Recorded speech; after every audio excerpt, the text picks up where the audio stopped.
En la mañana de hoy vamos a tratar de cubrir lo que es algunos elementos fundamentales de lo que es la ciencia de la administración, el arte de la administración, y posteriormente vamos a hacer un caso. De tal forma que si a las 3 de la tarde no hemos terminado con la metodología de casos, aquí nos vamos a quedar, ¿verdad? Eso no mentira, yo veo unas caras sonrientes. Pero vamos a tratar entonces de cubrir justamente la metodología y vamos a ver algunos elementos que para ustedes van a ser importantes, no solamente para entenderlas, sino también para sacarnos un 10 en la tarea. Porque en la UNED, en cualquier curso que tengamos una tarea o alguna asignación especial que no sea un examen o un instrumento de evaluación, entonces siempre será importante tener todos los puntos de esa materia. Y como esto va a quedar grabado, entonces voy a ayudarme un poco con algunos tips que les voy a decir cómo van a pasar el curso, pero no importa, vamos a hacer el trabajo. En primera instancia, me gustaría presentarles al señor rector de la Universidad Estatal de Estancia, en la cual ustedes estudian. Él es el máster de Guillermo Carpio de la base. Por ahí, si lo ven entrar, entonces ya no les digan, quítese y tome asiento, sino, disculpe, señor rector. Él es rector de la UNED hace 5 años y actualmente lo acabamos de reelegir. Y entonces va a estar con nosotros como rector los próximos 5 años. Va a asumir su segundo periodo en el mes de noviembre, principios de noviembre. Y me agrada mucho decirles que él me autoriza a enviarles a ustedes un cordial saludo de bienvenida para los nuevos y también de bienvenida para los no tan nuevos en la UNED. Don Luis Guillermo es una persona que como ser humano podrá equivocarse, pero yo podría meter las manos al fuego. Es una persona totalmente íntegra y siempre me agrada mucho presentar al señor rector de mi universidad.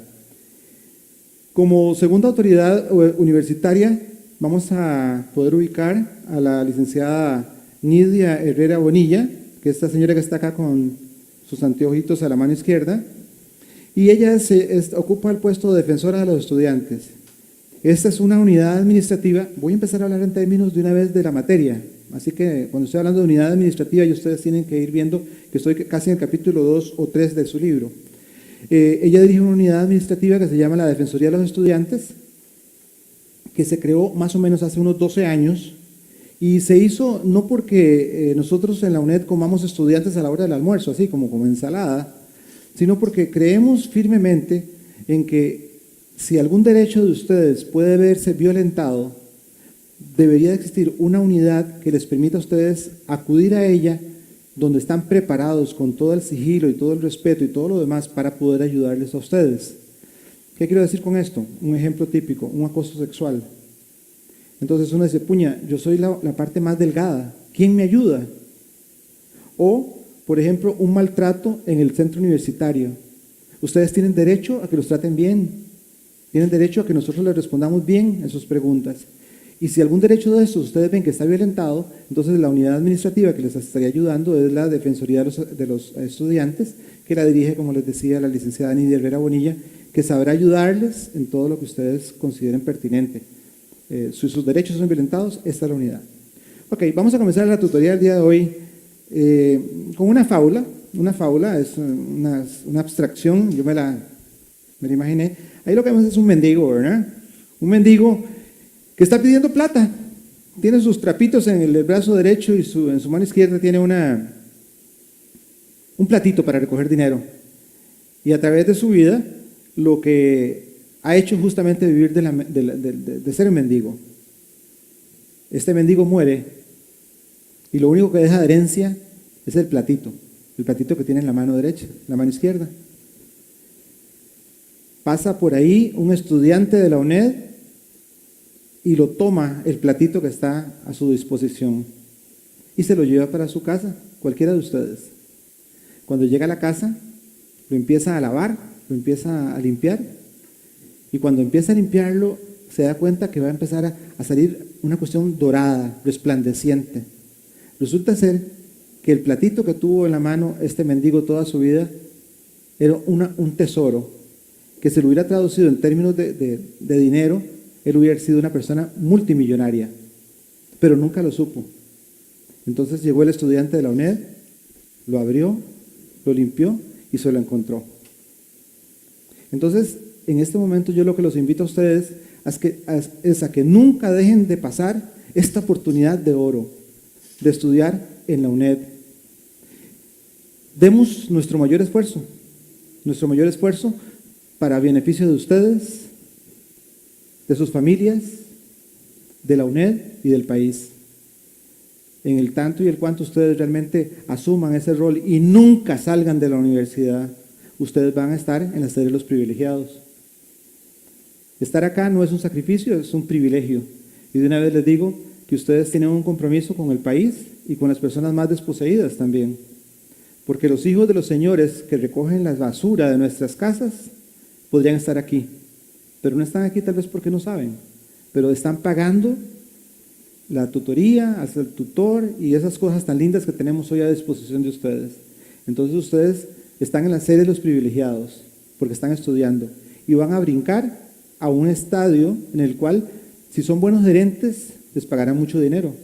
Aunque el dinero no sea la felicidad, pues es un ingrediente importante. Si ustedes son buenos gerentes y se preparan bien en nuestra universidad, van a ser buenos gerentes, y a los buenos gerentes les pagan mucho. Y al revés también es cierto. O sea, a los malos no. Así que entonces no dejen pasar esta oportunidad de oro, que es realmente una situación muy, muy particular y que desde luego entonces para mí es una invitación a ustedes para que sigan estudiando con todo ahínco y con todo el esfuerzo que ustedes puedan dar. Hablar de lo que es la educación a distancia y la educación presencial no es en este momento importante. ¿Por qué? Porque alguien podría decir, bueno, ¿qué es la UNED y cómo salimos nosotros graduados? Bueno, el sistema de educación a distancia es un sistema diferente en el cual les damos a ustedes una unidad didáctica o un excelente texto en este caso para que ustedes puedan construir su conocimiento. Y como sistema, que un sistema es un conjunto de elementos, capítulo 3, un conjunto de elementos que se interrelacionan entre sí para buscar un objetivo, entonces la educación a distancia nos permite tener herramientas como son las videoconferencias, las teletutorías, las tutorías presenciales, el apoyo en nuestras cátedras, para que el llevar adelante el proceso de aprendizaje sea realmente enriquecedor. Lo que sí es cierto es que en la UNED no hemos renunciado a la calidad. Y la calidad es una clave del éxito en la UNED. Y como podrían pensar que estoy hablando un poquillo de cosas que tal vez no sean muy ciertas, me permito entonces presentarles a ustedes simplemente esas son las carreras de la Escuela de Ciencias de la Administración que están acreditadas. Una carrera acreditada es, en este caso, por el SINADES, es un órgano que nos ha venido a revisar a nosotros y nos ha revisado los libros de texto, cómo damos una tutoría, cómo atendemos cómo son nuestros instrumentos de evaluación, etcétera, y nos dicen que estamos bien. Estar bien es, siempre habrá una forma mejor de hacer las cosas, pero en este momento ustedes deberían de sentirse muy tranquilas y tranquilos el hecho de poder decir que justamente estamos en una escuela donde está acreditada por el Sistema Nacional de Acreditación de la Educación Superior. ¿Qué quiere decir esto? Quiere decir que si ustedes van a buscar un trabajo y en un concurso, en una institución pública, llega un licenciado de la universidad que no está acreditada y ustedes llegan con su título de una universidad acreditada, por ley, no es que si quieren, por ley los tienen que contratar a ustedes. Entonces, eso les da a ustedes un elemento más para sentirse muy orgullosos y muy, un orgullo especial de estar en nuestra UNED, y yo los invito realmente a que justamente sigamos para adelante. Como el sistema de distancia está, gracias a Dios, disperso por todo el país y en este momento tenemos más de 23,000 estudiantes, en este curso tenemos más de 1,000 estudiantes por todo Costa Rica, no es ni tan siquiera obligatorio venir a una tutoría. Claro, una tutoría como la que yo doy tiene que venir porque son buenísimas, ¿verdad? Pero como no es obligatorio, entonces nosotros tenemos que recurrir a algunos instrumentos para poder evaluar, entre comillas, el aprendizaje. Entonces, para aprobar el curso de administración, tenemos que recurrir a los famosos instrumentos de evaluación. ¿A dónde voy? Ustedes van a tener 2 instrumentos de evaluación. ¿Cuánto vale cada instrumento de evaluación? Un 40%. Pero además de los dos instrumentos que vamos a llevar a cabo, también tiene que presentar una tarea, ¿verdad? Esa tarea vale un 20%. Entonces, si eso es así, entonces vamos a poder, les voy a enseñar cómo se gana el curso de una forma muy fácil. ¿Creen que es cierto? Ok. Hoy vamos a aprender muy claramente cómo vamos a hacer el caso. Vamos a hablar de la metodología y vamos a hacer un caso bien bonito. Entonces, si tenemos un examen parcial que vale un 40%, tenemos otro segundo parcial que vale 40%, tenemos una tarea que vale un 20%, eso me da el 100%. De una vez les anticipo, si algún estudiante de este curso, de los que están hoy acá, se sacan un 10 en el examen, yo no les vuelvo a hablar, o sea, no los saludo, porque me caen mal. Pero eso es para decirles que sí es posible sacarse un 10, sí es posible. Entonces, de hoy en más o menos un mes y eso me van a decir, profe, no me vuelva a saludar. Y me va a encantar que me digan eso, porque entonces me voy a dar cuenta que tienen más de un 95 en su examen. Hagamos el esfuerzo, porque eso es lo que yo me voy a evaluar es con las notas de ustedes. Yo me voy a sacar un 10 con ustedes. Ok, vamos a suponer entonces, desde luego, que hoy salimos haciendo expertos en cómo hacer casos. ¿Estamos de acuerdo? Ok, entonces tenemos un 20% ganado de la tarea, ¿cierto? En cada uno de los exámenes viene un caso que equivale al 30% del examen, ¿cierto? Entonces vamos a suponer, desde luego, que ustedes van a tener un 30% del caso en cada uno de sus exámenes parciales y además viene unas poquitos de escogencia, otras de complete, un pareo y creo que son 4 preguntas de desarrollo. ¿Ok? De todo eso que sobra, fuera del caso, vamos a suponer que ustedes saben perfectamente de las preguntas de desarrollo una respuesta, una de 4. Y de otras 2 dice, ay no, justamente fue cuando me quedé dormido y no recuerdo que realmente el autor quería transmitirme. Pero entonces de 2 preguntas más, ustedes sacaron la mitad. Está fácil, ¿verdad? Ok.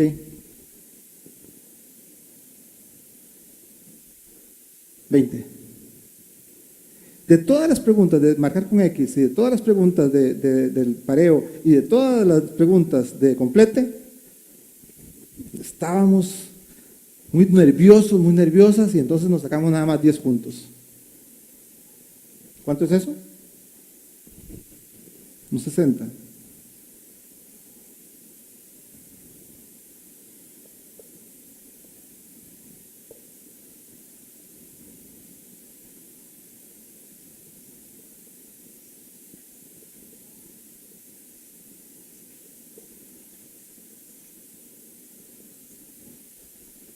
Entonces, si sacamos un 60, lo multiplicamos por 0.4, que es el costo del examen, y tienen un 24, igual en el segundo parcial, tienen otro 24, sumado con el 100% de la tarea, tienen un 68 y entonces el sistema les redondea a 7. Entonces, no hay drama cómo no ganar este curso. O sea, lo tienen que ganar, pero no con un 7. Yo quiero ver realmente que saquemos notas superiores a 8 al menos, ¿ok? Y el esfuerzo que hacemos nosotros por venir hoy, particularmente me levanté muy temprano para venir por acá y entonces espero que ese esfuerzo se traduzca pues en ustedes en notas muy buenas. ¿Estamos claros? ¿Verdad que no es muy difícil? Ok, con esa tranquilidad vamos entonces a iniciar en la mañana de hoy con un poquito más de elementos. Ok, y vamos a comenzar entonces. Les voy a recordar que su tarea, que es la que aparece en las orientaciones del curso, si no tienen las orientaciones las pueden bajar de la página web, vale un 20% y la tienen que entregar desde las 4 de la tarde del día sábado 4 de octubre. Los estudiantes de la UNED me he encontrado con que tienen hasta 4 abuelas a veces, 4 abuelitas. Y yo me preguntaba, pero ¿cómo es posible que la gente de la UNED tenga 4 abuelitas? Y yo le preguntaría a usted, ¿cuántas abuelitas tiene usted? Una aquí y otra en el cielo. ¿Sí? Ok, 2 abuelitas. ¿Cuántas tiene usted? 2 abuelitas. Bueno, les tengo una noticia. En la UNED hay estudiantes que tienen 4 abuelas. Porque cuando llegan con la tarea a las 4:30, le dicen a la administración, discúlpeme por haber llegado tarde, es que se me murió mi abuela. Por favor, recíbame la tarea. Entonces, no dejen que eso pase, sino que traten de llegar puntuales y hacerlo entre el 1 y el 4 de octubre, y el 4 máximo hasta las 4 de la tarde. Y no es porque seamos antipáticos, eso lo quiero explicar para que quede bien clarito, es porque nosotros tenemos 36 centros universitarios por todo el país, y la logística del sistema de distancia de recoger todas las tareas desde cualquier punto del país comienza muy temprano ese día que comenzamos a recoger. ¿Para qué? Para poderlas tener en San José, poderlas entregar a los tutores y que nosotros las podamos revisar. Entonces no es que los administradores o los compañeros de los centros sean antipáticos, a veces no son mucho, pero bueno, dejémoslo de ese tamaño, pero tienen que cumplir con una serie de cositas que ellos están dentro de un protocolo de actividad de ellos. Entonces, no es porque sean majaderos, ni mucho menos perezosos, ni nada de eso, sino es porque debemos de cumplir. Entonces los invito a que por favor lo hagamos antes de las 4 de la tarde y entendamos el por qué se hace antes de las 4 de la tarde. Y ahora sí, vamos a hablar un poquito de cuándo nace la administración. ¿Cuándo creen ustedes que nace la administración? Vamos a ver, ¿me puedes ayudar? ¿Cuándo cree usted que nace la administración? No hay que leer los libros, no hay que leer nada en los libros.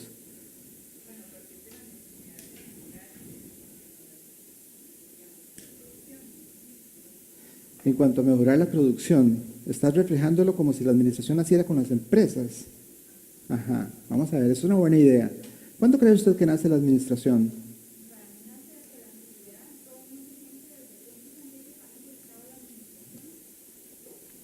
Vean la respuesta de mi estimada compañera, probablemente fue la videoconferencia que yo di, estuvo buenísima, por cierto. Y entonces ella nos remite no solamente a la actividad puramente del área de la empresa, sino que nos dice que desde que el ser humano está en la tierra, o sea, desde que el hombre necesitó hacer trabajos en conjunto, cazar juntos, vivir en comunidad, desde ese momento empiezan a desarrollarse una serie de principios de lo que es la administración. ¿Cómo qué? ¿Quién hace qué? ¿Cómo lo hacemos y dónde lo hacemos? En este momento me imagino, para variar los varones, y hablo de los varones porque aquí se cumple una ley de la UNED que el 70% de nuestros estudiantes son mujeres. ¿Y sabe por qué? Porque son más inteligentes que nosotros. Si tiene alguna duda, se lo vuelvo a repetir dentro de un rato. Resulta ser que los varones entonces, me imagino yo que en la antigüedad iban con sus hachas y sus cosas a matar mamuts, ¿verdad? A matar animales para poder proveer de carne a sus familias. Y entonces, había que darle un garrotazo al animal, ¿verdad? Yo digo que probablemente el primero que iba, ¿verdad? Con el garrote en la mano, pues, ese lo iba a matar el animal, ¿verdad? Y probablemente el que estaba detrás de él y que le metió un empujón para que fuera el primero, era el jefe, ¿verdad? O sea, el jefe es, mándese usted. Y así entonces proveían a las familias de alimentos como son la carne de los animales. Yo me imagino a los hombres, para variar, tal vez con algunas bebidas espirituosas, ¿verdad? Entonces íbamos a cazar porque les dejábamos el trabajo más duro a las mujeres, que era la agricultura. Entonces les decíamos, bueno, mientras que nosotros vamos a ir a matar mamut, ustedes vayan a recoger el arroz o el trigo que está en las praderas, ¿verdad? Y entonces las mujeres iban ahí. Cuando iban las mujeres, me las imagino con sus chiquitos aquí en su brazo o en su espalda, con unas herramientas para poder cortar el trigo o el maíz o el arroz. Entonces iban allá a largo de sus casas y cuando venían con el chiquito, con el arroz o las espigas aquí y ¿verdad? Me las imagino así caminando con un gran peso en sus espaldas. Y se dieron cuenta que cuando venían caminando para la casa empezaban a caer granitos de las espigas. Y se dieron cuenta que esos granitos con el agua se hacían matitas. Entonces, ¿qué dijeron? Ellas. ¿Para qué voy a ir hasta allá si yo puedo sembrar cerca de mi casa? Entonces, el inicio de la agricultura se atribuye a las mujeres. Espero que le haya quedado claro por qué es que digo yo que las mujeres son más inteligentes que los hombres. Y así sucesivamente vamos a poder ver hitos importantes del por qué nace la administración. Y bien, como muy bien usted lo indica y también su aporte es muy importante, vemos cómo la ciencia de la administración no se queda ahí. Y podemos entonces encontrar grandes cosas que ha hecho el ser humano, por ejemplo, las pirámides de Egipto, allá en ese país lejano de nosotros. Imagínense el esfuerzo de los hombres para poder construir esas increíbles pirámides. ¿Cuánta gente tuvo que decir, ponga la piedra la más pequeña en esta forma, la otra, etcétera? ¿Cuántos ingenieros, cuántas personas pudieran haber hecho eso? ¿Qué hablar de la Gran Muralla China, que tiene 8.800 kilómetros de largo? Es una de las grandes maravillas que se pueden ver desde el espacio, incluso desde la Estación Espacial Internacional se puede determinar esta gran muralla.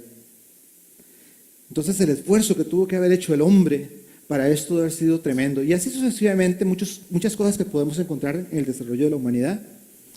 Pero la administración no se queda en estos elementos de la construcción y este tipo de cosas, sino que tenemos que ubicar ya para el año 1776 pensadores como Adam Smith, que ya escribieron en sus libros, este libro se llama La riqueza de las naciones, escribieron en sus libros algunas nociones de lo que es la administración, incluso la división del trabajo, en 1776. Y no nos quedamos ahí, nos quedamos, bueno, con Adam Smith, como les decía, en 1736 con su libro La riqueza de las naciones. Pero no podemos desligar, ni mucho menos, partir de un segundo hecho importantísimo, que es la revolución industrial. La revolución industrial es cuando el ser humano cambia la utilización de la fuerza bruta por las máquinas, exactamente. Y entonces empezamos a evolucionar, aparecen las locomotoras, empiezan este tipo de elementos que nos van a permitir entonces proveer al ser humano de una serie de bienes y servicios que satisfagan sus necesidades. Y en este momento me acerco bastante a la definición que nos daba hace un ratito nuestra compañera con respecto a lo que es la administración. ¿Por qué? Porque la administración nos va a permitir justamente eso. Y ya entonces, para 1910, encontramos a un pensador, un señor que se llamó Frederick Taylor, y en 1910 él ya escribe lo que es el periodo de la administración clásica. Y incluso a él se le atribuye el concepto de lo que es la administración científica, o sea, el padre de la administración científica. Y padre porque lo plasmó en una serie de elementos, y junto a Taylor vamos a encontrar a Fayol, a Henry Fayol, que ya escribe sobre los 14 principios de la administración desde su punto de vista. Eso lo pueden ubicar en la página número 30 de sus libros. Y entonces Henry Fayol es uno de esos que contribuyen al desarrollo y al enfoque de la administración como ciencia. Seguimos teniendo personas importantes dentro de lo que es el desarrollo de la ciencia de la administración, y entonces vamos a encontrarnos con alguna serie de pensadores de más, y vamos a ubicarlos. Luego de haber hablado sobre los conceptos de lo que es cuándo surge la administración, ¿verdad? Creo que es más fácil entender también esos capítulos del libro cuando nos hablan de diferentes personajes que van desarrollándose. Y entonces, en ese tanto, vamos a comprender ese proceso, porque no sería conveniente que en esta tutoría inicial no hubiéramos hablado de esto. Ahora bien, la administración, decimos entonces, que involucra lo que es la coordinación y la supervisión de las actividades de otros, de modo que se realicen de manera eficiente y eficaz con las otras personas y a través de ellas. Tanto, por consiguiente, la administración es una ciencia por sus principios, como un arte en su aplicación. Sobre todo, futuros gerentes, La administración es la administración del talento y del talento del factor humano. Cuando ustedes estén en sus empresas trabajando y todo esto que hayamos conversado en la mañana de hoy, que les da un buen marco de cómo seguir estudiando administración, todo eso se les haya olvidado y se presenta alguna situación especial en sus empresas, pregúntense siempre cómo me gustaría a mí que me trataran. Y con esa pregunta van a poder brotar de sus conocimientos cómo trataría yo a ese factor humano, a ese recurso que es el más importante de la empresa. Y también recuerden esta frase que no está en el libro, en donde digo yo que no todos servimos para todo, pero que sí todos servimos para algo. Entonces, si ustedes se están preparando para ser gerentes, tienen que comprender que una de las tareas más importantes de nosotros los gerentes es poder encontrar esos talentos en las personas y poderlas ubicar en las diferentes posiciones de la empresa para que su productividad, para que su trabajo realmente sea una contribución importante en la empresa. Y cuando digo esto, deberíamos de pensar en que vamos a trabajar en cosas que nos van a llenar, que nos van a gustar. Entonces el trabajo se hace muy bonito. Y yo diría que está muy fácil. ¿Por qué? Porque si estamos haciendo lo que nosotros queremos, la carga va a ser mucho más liviana. Entonces, no todos servimos para todo, pero sí todos servimos para algo. Ustedes deben de poder descubrir en su factor humano si en algún momento ustedes tienen que reubicarlo. Pueden encontrarse algunas señales, por ejemplo, una persona que llega tarde a su trabajo, una persona que continuamente se está incapacitando. Podrían ser elementos que nos digan a nosotros algo está pasando con esta persona. Y más podríamos ganar si encontramos, si les preguntamos qué es lo que está pasando, que si simplemente porque no produces para lo que se te contrató, simplemente te despido. La administración también tiene otra particularidad, y es el concepto de la universalidad. Cuando yo hablo de la administración como un principio universal, creo que en esta aula tal vez a algunos de ustedes, y estoy viéndolos con mis ojos, tal vez algunos estudiantes que estoy viéndolos con mis ojos, podrían saber si yo digo que la administración es como la pomada canaria. Si yo le digo a usted, mi estimado compañero, que la administración es como la pomada canaria, ¿qué me diría usted? Mi estimada compañera, si yo le digo a usted que la administración es como la pomada canaria, ¿qué me diría usted? ¿Qué entiende? ¿Qué se entiende? Desconoce el término. ¿Alguien conoce el término la pomada canaria? Exactamente. Aquella pomada que sirve para todo. Como ustedes están muy jóvenes, yo les hubiera dicho, la administración es como el cofal, tal vez hubieran entendido más. ¿Por qué? Porque el cofal, si nos duele la cabeza, nuestras mamás nos ponen en la frente, si estamos resfriados, nos ponen por aquí, si nos duele la pancita, nos ponen por acá, y si estamos resfriados, nos resfriegan por todo lado. Entonces, sirve para todo. Entonces, les tengo una buena noticia. La administración también tiene ese concepto. Y el concepto de la administración como ciencia universal sirve para todo. Y por consiguiente va a servir para nuestras vidas. Así que es un aliciente más para pensar que debemos de estudiar administración, no solamente para ser un buen gerente en los lugares que nos toque desarrollarnos, sino que también para nuestras vidas. Nos va a servir para las relaciones con nuestros esposos, si somos casados, de nuestros padres, si somos todavía hijos que vivimos en sus casas, y desde luego les va a servir entonces para la vida cotidiana.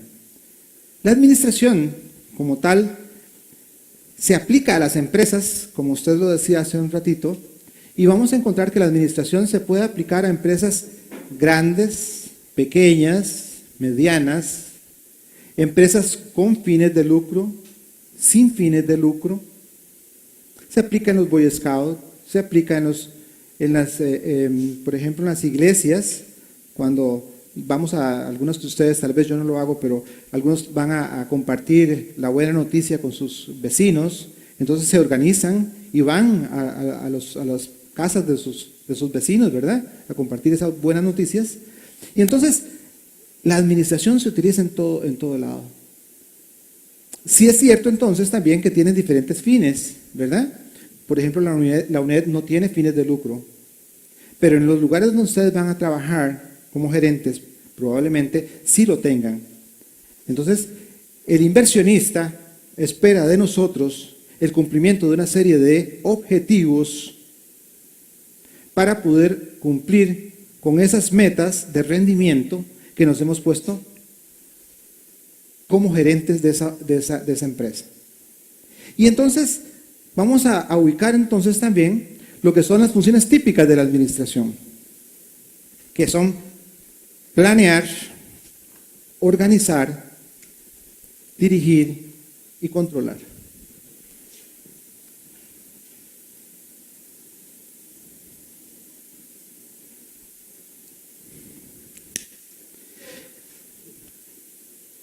En esta filmina podemos encontrar, y que son 4 las funciones típicas de la administración que Robbins, que es un excelente autor, nos indica en su libro.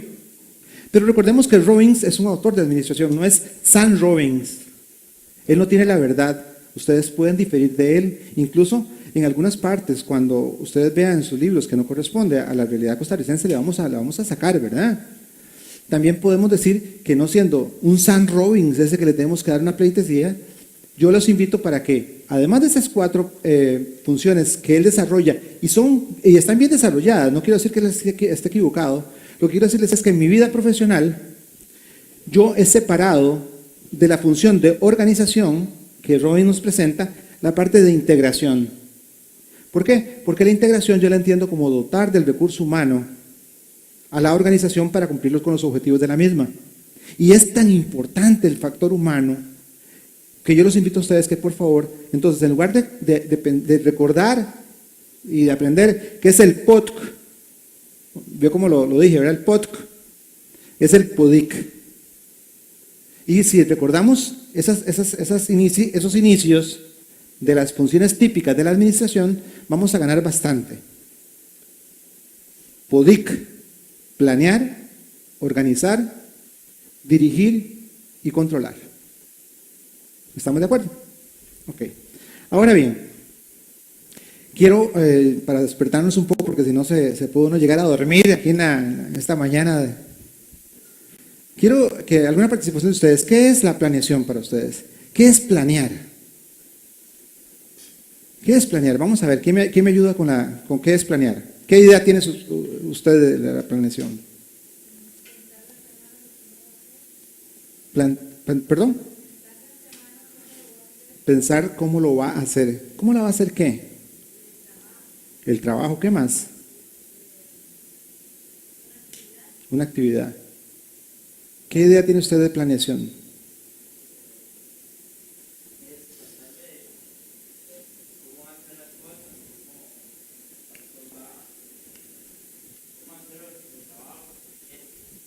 Ok.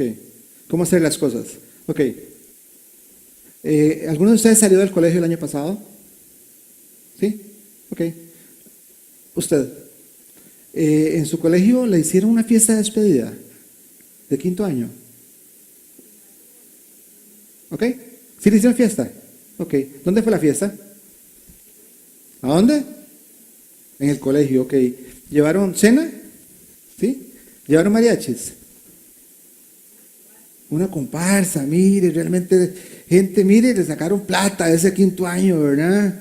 Y entonces, yo me imagino que al principio del año pasado, cuando estaban planeando la fiesta, llegó la profesora guía e invitó a todos los padres a la primera reunión y les dijo la profesora guía a los papás: señores, este año es fundamental. Sus hijos tendrán que hacer las pruebas de 5º año, las de bachillerato. Y entonces los invito a que, y cuando empezó a decir eso, alguien levantó la mano, alguna mamá metiche de esas que existen por todo lado, levantó la mano y dijo, sí, y la profesora le dio la palabra y le dice, profesora, es que este año se gradúan nuestros hijos, nuestros chiquitos, hay que hacerles una fiesta. Y entonces ahí se terminó toda la reunión, ¿verdad? La reunión resultó en un desastre. ¿Por qué? Porque entonces levantó otra la mano y dice, sí es cierto, Y yo conozco al dueño de tal lugar y de tal hotel. Y la otra levantó la mano y dice, yo conozco a quien hace una carne o un arroz con pollo bien delicioso. Y otro dice, yo conozco una gente de una comparsa. Y entonces empezaron a planear la fiesta de los chiquitos de años superiores, que después de haberse quemado las pestañas, cosa que no es cierto, vamos entonces a hacerles una fiesta de despedida de colegio. En ese momento, ¿se podría usted acordar, estimado estudiante, en qué fecha llevaron a cabo esa fiesta? Más o menos en qué mes. Justamente antes de los exámenes de bachillerato. Fue como en octubre. ¿Y saben por qué lo hacen ahí? Porque en esa fecha no hay ningún estudiante quedado. Entonces todos van, aunque sea el más vago va. Y entonces la fiesta sale más barata también, porque se distribuye entre más gente. Pero en ese momento se plantearon objetivos en la etapa de planeación. Usted lo decía bien y por ahí también lo decíamos bien. Entonces, en la etapa de planeación, vamos a hablar que es el acto de definir los objetivos de la organización y determinar las estrategias para alcanzarlos y los planes para integrar y coordinar el trabajo de la organización. Entonces, si nosotros decimos que la función de planeación es establecer los objetivos, yo podría hacerles a ustedes en este momento una pregunta. ¿Cuándo, estimado estudiante, piensa usted que se va a graduar de licenciada en la Universidad Estatal a Distancia? ¿Cuándo? Más o menos 4 años. Yo estoy traduciendo para que quede en el sonido. Más o menos. Para nada me gusta ese más o menos. ¿Usted cuándo se va a graduar? No sabe. Es una buena respuesta. Terrible. Usted, mi estimado estudiante, en 5 años. O sea, en el año 2019. ¿Cierto? Vean lo que ustedes acaban de decir. Perdón, del ejercicio que estamos haciendo. ¿Sí? Es definiendo los objetivos de ustedes en sus vidas. Estamos aplicando un concepto de administración para sus vidas. Véanlo así. Estamos hablando entonces de que en la etapa de planeación vamos a ver los objetivos. Y voy a adelantarme un poquitito. Ya estamos hablando de, creo que el capítulo 5, por ahí, donde vamos a definir que los objetivos tienen que ser medibles, realizables, cuantificables, retadores, por escrito y compartidos con la organización. Si algún elemento de esos falta, entonces lo que ustedes están haciendo es hablando paja. ¿Ok? ¿Me explico? Y me voy a explicar un poquito mejor con lo siguiente. Vamos a imaginarnos entonces que, perdón, tu nombre, Johnny, muy claramente me dijo, yo quiero ser licenciado de la UNED dentro de 5 años, o sea, en el año 2019, ¿cierto? Entonces el objetivo de Johnny, podríamos verlo como una escalera, y donde cada uno de esos peldaños van a ser las diferentes metas que usted tiene que lograr para lograr el objetivo.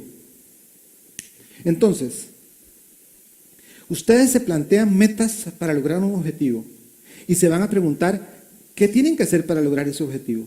Si Johnny o alguno de ustedes ha dicho que yo quiero ser licenciado en 4 años y no lleva menos de 10 materias aprobadas por año, eso no va a ser cierto, ¿verdad?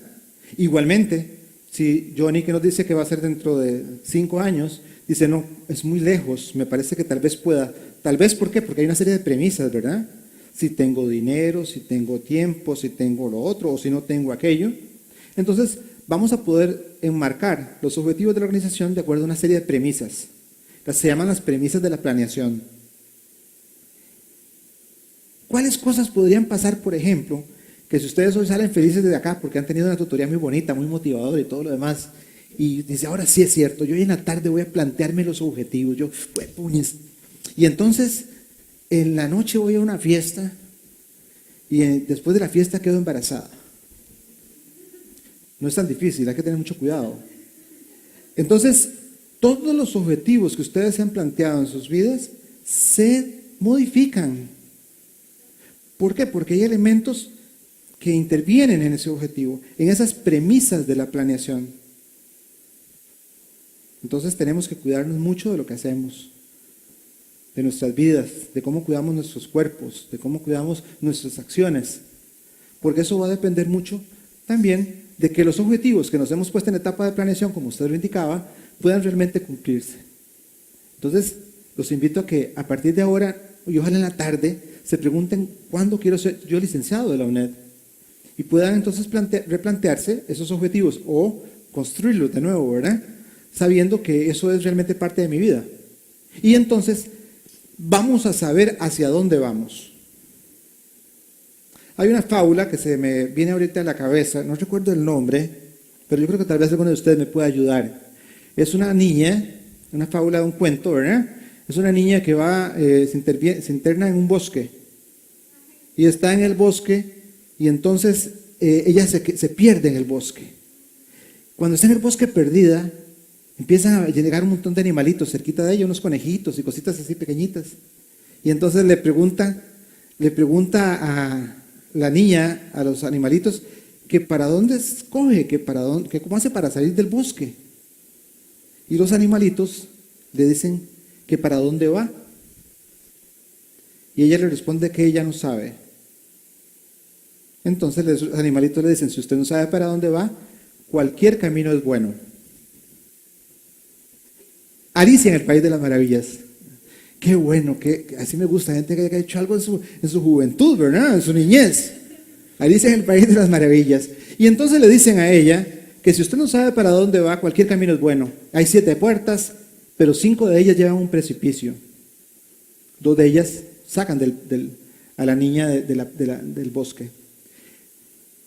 No podemos, señores, ser gerentes como Alicia en el País de las Maravillas. Tenemos que tener un norte, tenemos que saber hacia dónde vamos. Y eso lo vamos a determinar en la etapa de planeación. ¿Ok? En la etapa de planeación vamos a decir a dónde queremos llegar. Y en las empresas, usualmente, lo que hacemos es determinar ese norte en función de algunas variables que las vamos a ir complementando a lo largo de nuestra carrera, por ejemplo, con cantidad de utilidades que una empresa quiere tener, cantidad de participación en el mercado que una quiere tener, cantidad de territorio, etcétera, que quiera cubrir. Entonces, los objetivos que ponemos en etapa de planeación son fundamentales para saber hacia dónde vamos. En el ejemplo que estábamos viendo con nuestra compañera de la fiesta de los chicos de 5º año, entonces vamos a decir, un objetivo sería, vamos a planear, vamos a realizar una fiesta el 21 de octubre del año 2014 en el hotel tal, a la hora tal, y vamos a dar una cena, vamos a llevar una comparsa y van a ser con este horario, ¿cierto? Entonces, ese objetivo es medible, realizable, cuantificable, retador, por escrito y compartido con los miembros de la organización. Nosotros si dijéramos, vamos a hacer una fiesta para los chiquillos de 5º año, estoy hablando paja, ¿verdad? ¿Cuándo voy a salir de la UNED? Cuando San Pedro baja el dedo. No. Vamos entonces a sentir que la etapa de planeación es fundamental para el ser humano. ¿Ok? Después de haber hecho eso en la fiesta, para seguir con el ejemplo de la fiesta, vamos entonces a definir con toda claridad cuál es la función de la planeación. Dijimos que es el acto de definir los objetivos de la organización, determinar esas estrategias para lograr esos objetivos que nos hemos puesto en la etapa de planeación. El segundo elemento sería la organización. ¿Qué idea tiene usted, por ejemplo, mi estimado estudiante, de lo que es la organización? ¿Qué se te ocurre de qué es la organización? Excelente. ¿Quién va a hacer las cosas? ¿Cuándo se van a hacer las cosas? ¿Verdad? Entonces, muy bien, gracias por su aporte. Si seguimos con el ejemplo de la fiesta, entonces podríamos decir que para llevar a cabo el objetivo, tenemos que decir quién va a hacer qué. Probablemente la mamá metiche, que levantó la primera la mano, va a decir que había que hacerle fiesta a los chiquitos, porque se han sacrificado durante tantos años, llantos y todo, y lágrimas. Dice, bueno, yo voy a ser la tesorera. Hay que tener cuidado, ¿no? La tesorera siempre tiene que ser alguien pudiente, porque si no pasa lo que pasa en algunos lugares, que se pierde el bill metal, ¿verdad? Entonces el tesorero hay que tenerle cuidado a quién ponemos. Pero probablemente alguien va a decir, ok, yo coordino la música, yo la plata, el otro el lugar, y a final de cuentas a la profesora Guía le vamos a dejar la función de coordinar la función de esas personas para lograr el objetivo.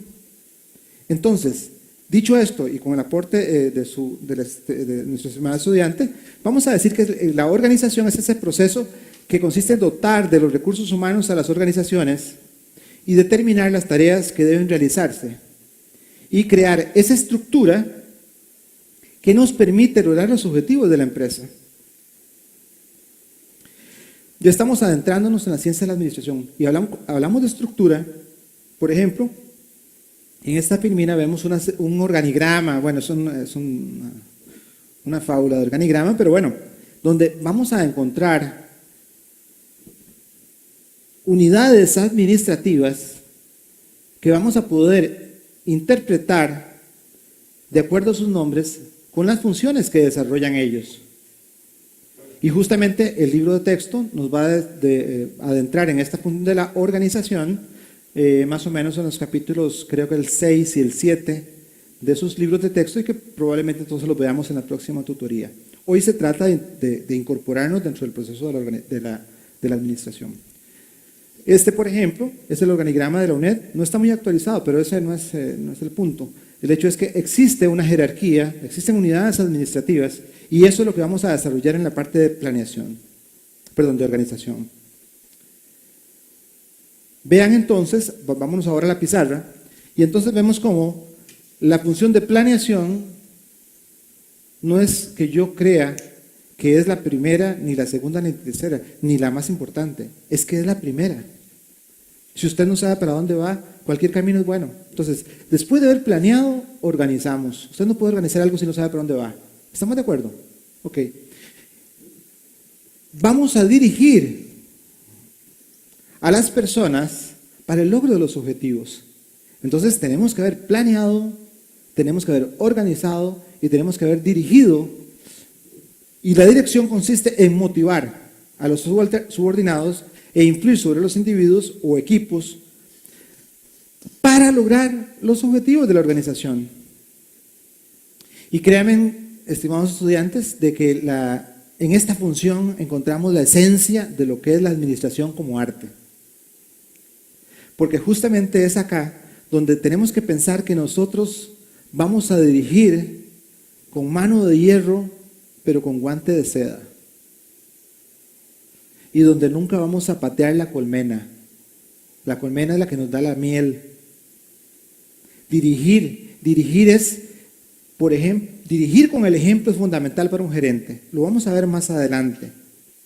Pero yo no puedo dirigir a un grupo y digo que no se haga tal cosa si yo hago esto. Se me viene a la mente aquella vez en que un gerente llegó a la empresa tarde, porque él era el dueño, ¿verdad? Y entonces un subalterno él le dice a un subalterno también que ese día por casualidad llegó tarde, siempre llegaba temprano, y le dijo, ¿cuál es tu nombre? Daniel, Adrián, hoy llegaste tarde. Y entonces lo vuelve a ver así con cara de yo no fui, ¿verdad? Y Adrián se echa para atrás y dice, ay, sí, pero es que nunca me pasa, hoy me pasó. Y entonces yo le puedo decir, Adrián, que nunca más te vea llegando tarde, porque yo te pago aquí para que trabajes desde las 8 de la mañana, no a las 8:30, ¿entendió? Desde luego que lo que estoy haciendo es un regaño. Pero si yo, por ejemplo, como gerente le digo a Adrián, yo me he dado cuenta que usted siempre llegas temprano, el día de hoy llegaste tarde, seguramente tenés alguna situación en particular, no me la cuente, pero procure seguir llegando temprano. Le dije lo mismo. En el fondo sí, lo que pasa fue que se lo dije diferente. Y el primero fue un regaño y lo segundo fue pues también una llamada de atención, pero en una forma diferente. Eso, estimados estudiantes, se aprende en administración y se aprende en comunicación. Lo vamos a ver en la tercera tutoría cuando hablemos de comunicación. Por ejemplo, de vernos a los ojos, de yo aquí, en este banquito que siempre jalo por todo el país, me permite verlos a ustedes a los ojos. Entonces, cuando se empiezan a dormir un poco, yo los vuelvo a ver. Y entonces se incomodan ustedes y yo los despierto. ¿Verdad? Eso es parte de mi técnica de comunicación. Lo vamos a ver en la tercera tutoría. Es para reírse un poco, pero la dirección. Dirección es el arte de la administración. No ganan nada usted pateando la colmena, diciéndole a las abejas que produzcan más. No ganan nada. Y eso se va a ver reflejado justamente en la productividad de sus empresas. Y el control el control no es un control policiaco. El control es una actividad fundamental. Perdón. Y voy a nada más para que sigamos viendo, antes de seguir a la función de control, yo les puse una I acá, ¿verdad? Entonces, no se olviden, entonces, el autor no lo incluye dentro del concepto de organización, pero sepárenlo en sus vidas profesionales. Integrar, entonces, sería dotar del factor humano a la organización para lograr los objetivos. Entonces, ahí tenemos todo lo que es el proceso de reclutamiento, de selección, de capacitación, todo lo que ver con el área de los recursos humanos, el factor humano. Y como última función, la función de control. En la función de control, voy a remitirlos. Vamos a ver, ¿a qué hora comienzan las fiestas acá? Cuando ustedes van a una fiesta acá en Guapiles, ¿a qué hora comienzan las fiestas? Vamos a preguntarle a alguien que tenga cara como de fiestero. Usted, ¿a qué horas comienzan las fiestas aquí en Guapiles? ¿Son mentiras lo de fiestero? No, es que quiero que me ayude. Entonces, ¿a qué hora dice usted, señorita, que comienzan las fiestas acá en Guapiles? ¿A qué hora? Dice que como a las 7 de la noche. Excelente. Usted, estimada estudiante, ¿cuándo dice usted a qué horas comienzan las fiestas aquí en Guapiles? Dice ella que no tiene idea porque no va mucho a fiestas, pero me dijo que como a las 11 de la noche. Les tengo una noticia. Las fiestas comienzan, como nos dijo nuestra primera estudiante, a las 7 de la noche. Probablemente a esa hora llegamos a una casa donde no importa que hayan bebidas espirituosas, pero probablemente la señora de la casa hizo unos frijolitos con unas tortillitas y esas cosas, ¿verdad? Y entonces, a las 11 de la noche, que fue la hora que me dijo la otra distinguida estudiante, no es que comiencen las fiestas, lo que comienzan son los relajos. A las 11 de la noche, mi estimada señorita, pasa un Bolaños, recuerden que mi apellido es Bolaños, para que no se ofendan, Bolaños, y dice, se acabó todo. Y entonces Bolaños, ya uno sabe, sale con una bolsita y uno sabe que tiene que llevar 1,000 pesos, porque ahí no hay vuelto, ¿verdad? Entonces lleva uno 1,000 pesos en la bolsa del pantalón, y entonces Bolaños pasa recogiendo dinero para ir a comprar más bebidas espirituosas y nada de cositas de comer, solamente bebidas espirituosas. ¿Sí? Una cosa para que ustedes lo recuerden, el que recoge nunca pone, y probablemente más bien saca, así que el que recoge no pone. Eso es como cuando usted va a un restaurante con sus compañeros y son como 15, ¿verdad? Y no sé qué pereza, siempre hay alguien que come más o que toma más y uno dice, uy, juepuño, voy a tener que pagar la parte de aquel otro compañero. Y entonces, ustedes como estudiantes de administración, entonces dicen, yo hago la repartición de la cuenta. Entonces, si son 15 los que están en la mesa, dividen entre 14 y usted ya no paga. Nadie se va a dar cuenta. Qué feo. No, eso es un chiste malo, nada más para despertarnos. Entonces, en la función de control, no la vamos a ejercer cuando usted llegó a la 1 de la mañana, después de haber estado en esa fiesta, y alguien te dijo, ¿dónde vivís vos? Y vos le decís, bueno, yo vivo aquí de la salida de Guapiles, 2 kilómetros para el norte, o sea, yendo hacia, bueno, vamos a decir al oeste, yendo como para San José, y el otro vive en Siquirres. Y le dice a usted, no te preocupes, yo vivo en Siquirres, me quedas de camino, si querés te llevo. Ahí es donde empiezan los relajos, no las fiestas. Le invitaría a usted, señorita, a que por favor en las fiestas sepa que comienzan a una hora determinada y en algún momento determinado se superan y van a otras cosas que no son muy convenientes. Cuando llega usted a su casa, se encuentra su papá, que usted le ha dicho a su papá que llegaba a las 10 de la noche y llegó a la 1 de la mañana y está en la sala con un reloj de esos como de campanas, con un gato al frente, y llega y usted abre la puerta con mucho cuidado para que nadie escuche, y se encuentra su papá en la sala, en pijamas, con bata, y uno dice, Santa María, ¿me va a pegar una regañada? Y en efecto se la merece por haber llegado tarde. Pero entonces el control que nosotros estamos hablando en la administración no es ese tipo de control, sino que el control es aquella función que me va a comparar lo que ustedes pusieron en la etapa de planeación, o sea, los objetivos que pusieron en la etapa de planeación con los resultados reales.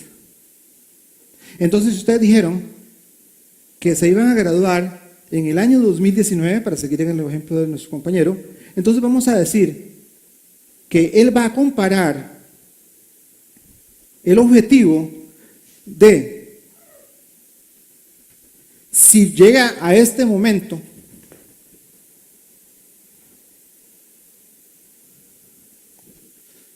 y en el 2019 en efecto es licenciado, o si en lugar de llegar al 2019 llega al 2029. Entonces dijo, tuve una pifia de 10 años y eso no se vale, porque lo que estamos haciendo es comparando los objetivos que nos hemos puesto en la etapa de planeación con los objetivos que realmente queremos lograr. Entonces vieron las funciones de planeación, de organización, de dirección, de integración y de control, son las funciones típicas de la administración. Pero les tengo otra noticia. Además de que les decía hace un rato que los gerentes nos van a pagar por ser buenos gerentes y lo contrario también se va a dar, les tengo que decir que los gerentes, la principal función que vamos a desarrollar es tomar decisiones. Y aunque todos los días tomamos decisiones y podemos decir desde en qué bus me voy para llegar a tal lugar, o si voy a la pulpería y tengo que comprar pan, más esto, más leche, más aquello, lo cierto es que los gerentes tomamos decisiones en el logro de los objetivos de una empresa, en donde puede ser que los recursos que estamos utilizando sean míos o de un tercero, o de una empresa pública. Y créanme que los recursos propios hay que cuidarlos 2 veces. Y los que no son míos, ¿cuántas veces? 5 veces, muy bien respondido, 5 veces, o sea, un montón de veces más. Y los públicos, ¿cuántas veces habrá que cuidarlos? Muy bien, 10 veces. Entonces, futuros gerentes, utilicemos los recursos nuestros de un tercero, de un accionista o del Estado costarricense, en el caso de empresas públicas, justamente en una forma eficiente y eficaz para lograr los objetivos que nos hemos puesto en etapa de planeación. Hasta aquí vamos a llegar en este momento para hacer un pequeño receso y vamos a hablar posteriormente del método de casos. Bueno, después de este pequeño receso, el cual incluso también si tienen alguna bebida pueden tomarla con toda tranquilidad, no hay ningún problema que lo puedan sacar acá. Vamos a hablar, si definimos que la principal función del gerente era tomar decisiones, entonces vamos a hablar de un método que utilizamos en la Universidad Estatal a Distancia, y créanme que lo utilizamos en muchas escuelas de negocios. Yo lo he visto el método utilizado en el INCAE, lo he visto en la Universidad de Chile, de donde soy graduado también, y de universidades norteamericanas. Entonces el método de casos no es ni mucho menos nuevo, sino que es una forma de organizar el pensamiento del gerente para poder tomar decisiones. ¿Estamos de acuerdo? Entonces vamos a decir que un caso es una descripción detallada y exhaustiva de una situación la cual ha sido investigada y adaptada para ser presentada de modo tal que posibilite un amplio análisis y un intercambio de ideas para dar solución a un problema que se nos presenta en el caso.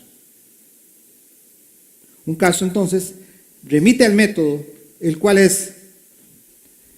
pretende enseñar a pensar, a actuar e innovar, así como a enfrentar situaciones nuevas dentro de un ambiente cambiante.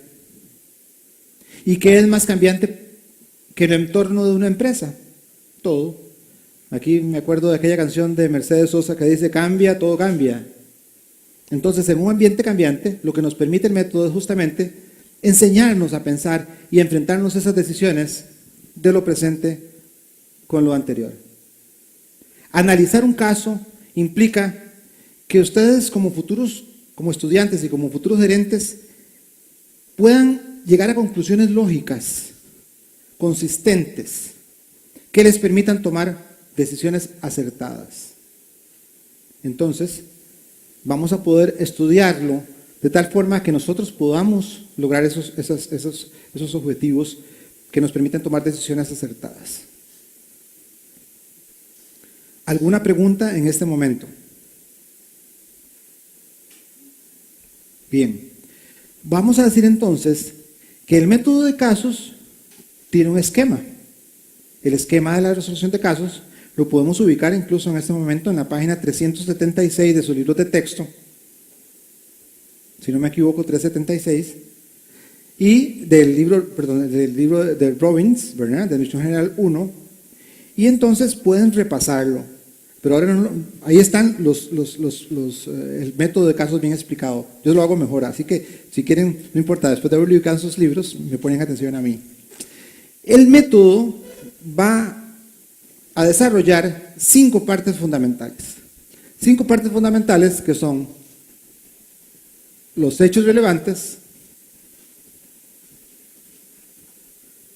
problema central, el análisis,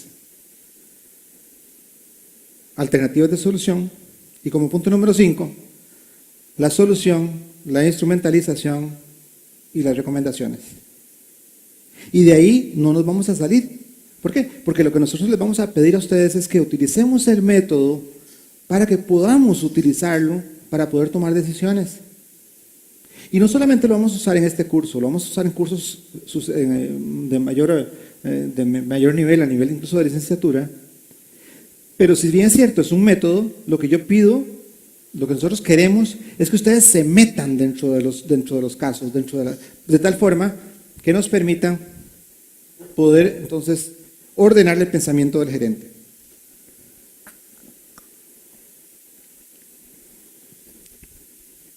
Vamos a preguntar, a ver si me ayudan, yo voy a decir que los hechos relevantes son aquellos acontecimientos o situaciones que nos permiten, de la lectura del caso, poder abstraer algunos efectos que se puedan presentar del problema central y que son intuidos por el lector, con la lectura del caso.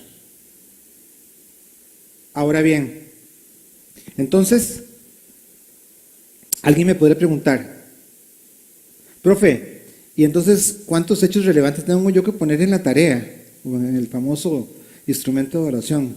Yo sé que ustedes me iban a preguntar eso. Allá me estoy viendo una carilla muerta y ahí estoy viendo otra. Y está bien, pero les tengo una mala noticia. No sé. ¿Por qué? Porque lo que es importante para usted no necesariamente es importante para mí. Usted puede decir, para mí es importante que esta empresa haya nacido en 1955, porque eso identifica que es una empresa que tiene muchos años de estar en el mercado. Pero para mí puede ser más importante determinar algún otro elemento, como la aparición de la competencia o de productos sustitutos, ¿verdad? Entonces, los hechos relevantes son aquellos que ustedes determinan que son importantes. Por aquí va, entonces, una media respuesta para aquellas carillas que me hicieron una sonrisa. Si yo veo que ustedes me ponen 5 hechos relevantes de un caso, de una página y media, pues entonces yo digo, no, son muy pocos hechos relevantes, ¿verdad? Entonces no dejemos que nos califiquen con eso, sino que un número que le permita al que está al frente, que en este caso seríamos los tutores evaluadores, nos permitan pues entender que el método ha sido que ha sido asimilado por ustedes. ¿Está bien? Entonces vamos a poner como punto número 1, los hechos relevantes.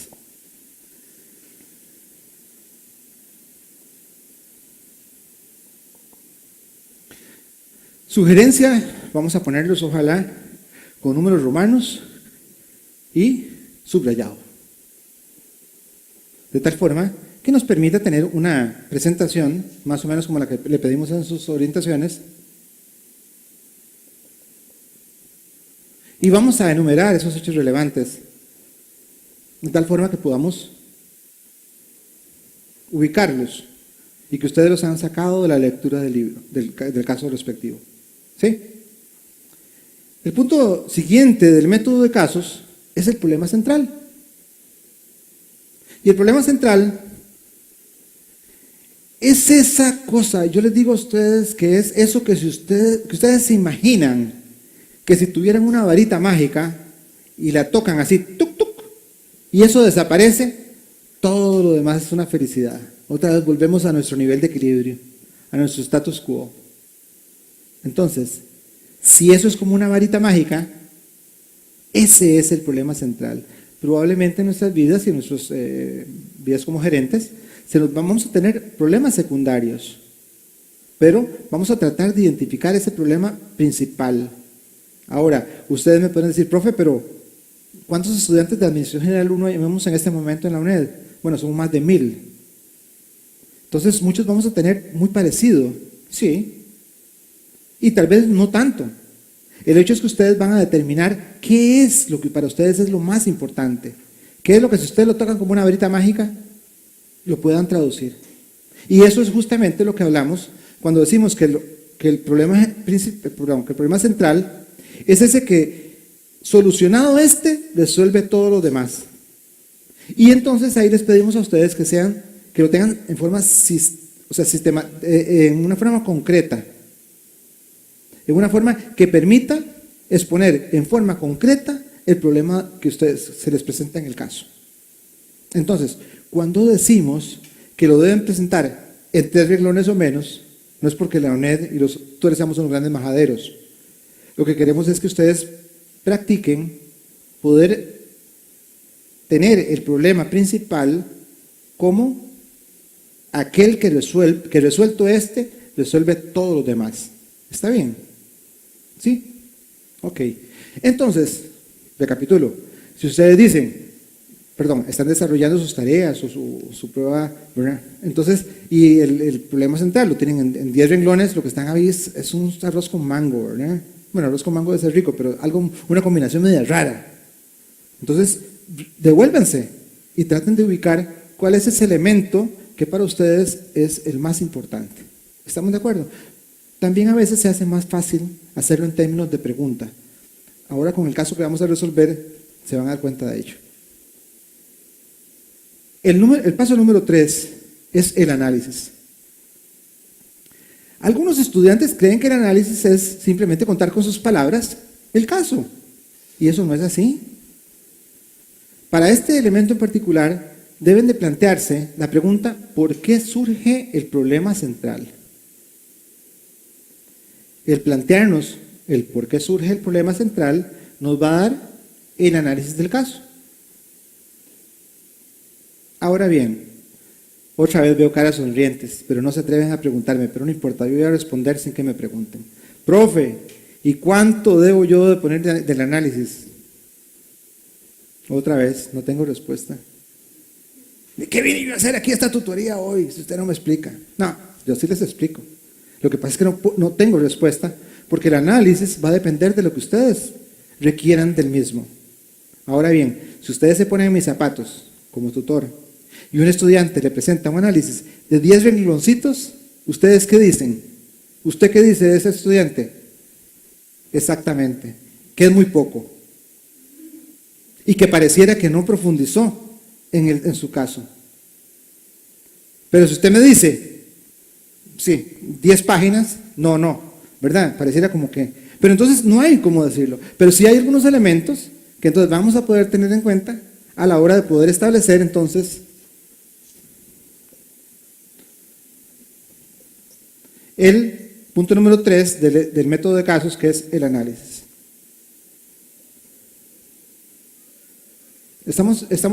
¿Sí? ¿Me siguen con la...? Ok. Acuérdense, ¿por qué surge el problema central? Es la respuesta a su análisis.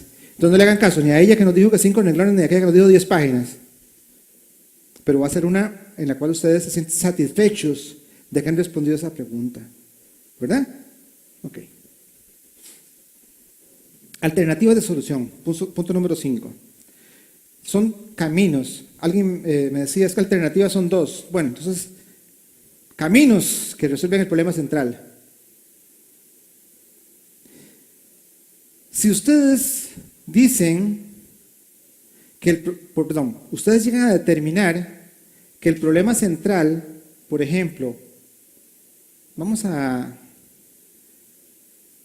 ubicar el azúcar Doña María, ese azúcar que le ponemos al café a algunos y otros le ponemos sustituto de azúcar y le ponemos entonces Splenda, y Splenda se convirtió como si fuera un producto. Es como cuando antes decíamos, vamos a la pulpería a comprar un Kotex, y el Kotex era una marca de una toalla sanitaria.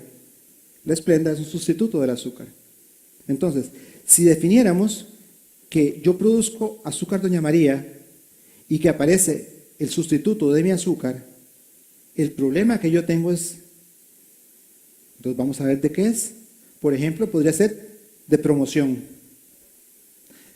A este nivel ustedes pueden, profe, de mercadeo. No, mercadeo es otra ciencia. Después lo van a ver, pero bueno, permítanme decirles que, por ejemplo, yo podría decir, el problema es de promoción. Y si alguien enfocó ese problema como un problema de promoción, ustedes lo ven reflejado en los anuncios que tenemos ahora en la televisión, donde nos dicen, el azúcar Doña María, que es un azúcar donde crecimos con el azúcar, véanme a mí qué lindo que estoy, eso son mentiras, eso no engorda, vean cómo estoy de bonito, ¿verdad? Y entonces hacen una promoción, una publicidad que afecta al problema central, que es la aparición del producto sustituto.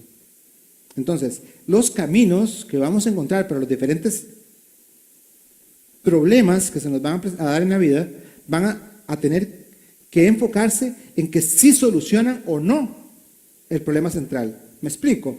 O sea, tienen que ser soluciones al problema central. Sigamos con el ejemplo. Yo digo que a Azúcar Doña María le cayó la competencia, la competencia de un producto sustituto, y entonces yo digo que es... Pero a alguien se le ocurre decir a un estudiante que una de las alternativas de solución es capacitar a los trabajadores de la planta de azúcar en Guanacaste. ¿Cree usted que esa alternativa de solución afecta realmente el problema central? Muy bien respondido, no. Esa podría ser otra gestión que usted como gerente pueda establecer. Pero lo que andamos buscando es soluciones al problema central. Entonces, esa alternativa no está afectando directamente el problema central. Esto que tiene que quedarles muy claro, porque no se trata de poner cosas ahí que no tienen que tener el efecto, y vamos a poder verlo. Y créanme que no hagan un esfuerzo por demostrarle al tutor que ustedes saben.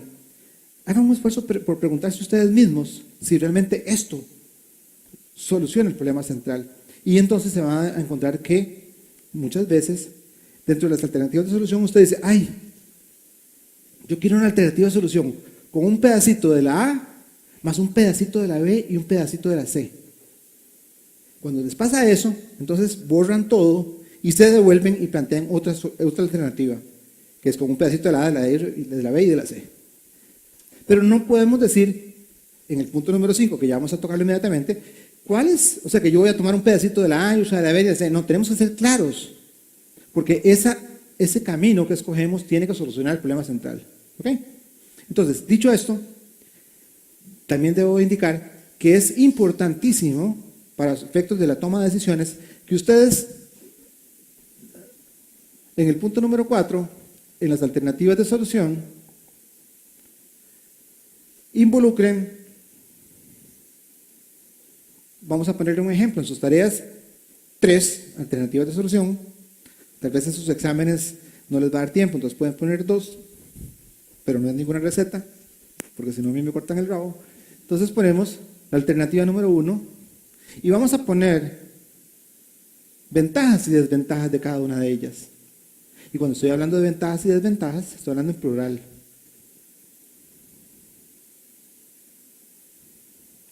Y pueden ser más. ¿Por qué? Porque esto les va a permitir a uno como gerente, posteriormente, decir cuál voy a escoger. Y en la etapa siguiente lo vamos a ver.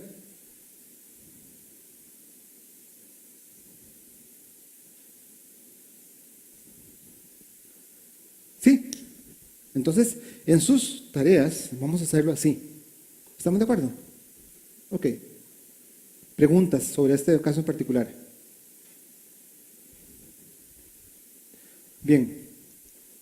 El punto número 5 es en números romanos, la solución, la instrumentalización y las recomendaciones.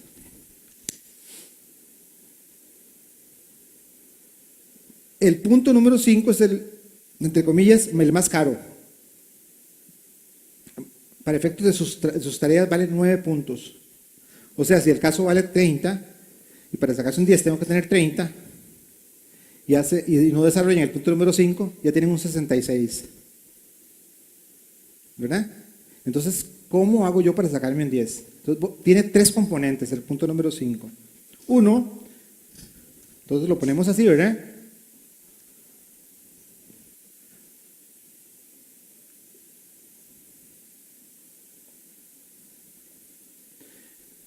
Tienen que decir con toda claridad cuál de las alternativas antes indicadas en el punto número 3, perdón, en el punto número 4, cuál de ellas van a escoger.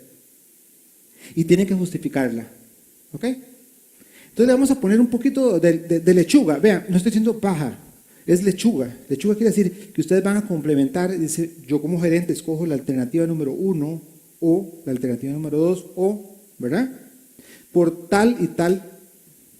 Probablemente las ventajas que ustedes han puesto en la etapa anterior les va a ayudar a poner ese elemento que me dice, claro, esa es la alternativa que yo quiero escoger, ese es el camino que va a resolver el problema central. ¿Me explico? Sí. Entonces, vamos en la parte de la solución, además de indicar con toda claridad cuál alternativa van a escoger, vamos a complementarla, ¿verdad? Y en el punto número 2, que es la instrumentalización, básicamente lo que vamos a hacer es responder a 3 preguntas. ¿Al quién? ¿Al cómo? ¿Y al cuándo? ¿Por qué? Porque como gerentes tenemos que decir quién va a realizar la acción, cuándo se va a realizar y cómo se va a realizar. La respuesta a esas 3 preguntas les va a dar la instrumentalización o cómo lo vamos a llevar a cabo. Me explico con un ejemplo. Supongamos que ustedes en sus empresas lo que tienen es un problema de recursos para cambiar una máquina. Que ustedes dicen, bueno, tengo que comprar una máquina nueva por proceso de producción X, ¿verdad? Pero no tengo la plata. Entonces, requieren que un tercero se las preste. Eso se llama apalancamiento.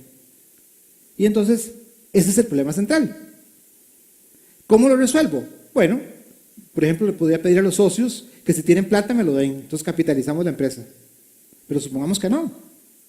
Entonces, ¿cómo lo resuelvo? Pues puedo ir a un banco a pedir un préstamo. Si yo escojo la alternativa de ir a un banco a pedir un préstamo para comprar una maquinaria, entonces yo diré, a la hora de decir que yo escojo la alternativa de pedir un préstamo en el banco porque taca, ¿verdad? Esa parte del por qué, que está en la etapa, en el primer punto del punto número 5, vamos a decir quién. Entonces uno dice, bueno, el gerente general o el gerente financiero, ¿verdad? ¿Quién? El gerente general, el gerente financiero deberá de ir al banco a solicitar un crédito para la compra del bien de capital, de una máquina. ¿Sí? ¿Cómo? Probablemente sea importante que lleve los estados financieros de la empresa, que le demuestre al banco que es solvente, etcétera, etcétera, ¿Y cuándo? Bueno, puede ser que dentro de 15 días sea un periodo aceptable. ¿Sí? Entonces, el quién, el cómo y el cuándo nos va a determinar cuál es la etapa de la instrumentalización. Sí, ¿alguna duda? Por favor, estimada compañera.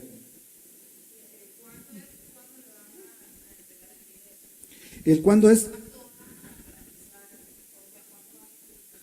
Exacto. ¿Cuándo va a realizar la acción de ir a solicitar el dinero? ¿Por qué? Porque eso está enmarcado de un proceso en la etapa de planeación. ¿Quién? El gerente financiero. ¿Cómo? Con los estados de resultados, el balance general, etcétera, con información de la empresa. ¿Y cuándo? La próxima semana. Cuando ya la aprueban el préstamo es cuando ya consumamos la compra de la máquina. Pero ese cuándo es el término que yo le doy a la persona para que haga la acción. ¿Sí? Como usted lo dijo en la primera parte de su pregunta. ¿Cómo es? ¿Cómo lo voy a llevar a realizar? ¿Verdad? Y además entonces, y eso les va a pasar, pero bueno, como ahora estamos comenzando, el punto número 3 de ese número 5 son otras recomendaciones. Entonces uno como gerente va a decir, bueno, claro, yo tengo que ir al banco, tengo que pedir dinero, tengo que hacer aquello y lo otro, pero además de eso, por ejemplo, yo quiero caminar con la capacitación del trabajador que va a manejar esa máquina. Además de eso, yo quiero que en mi empresa todos los trabajadores lleven un curso de servicio al cliente.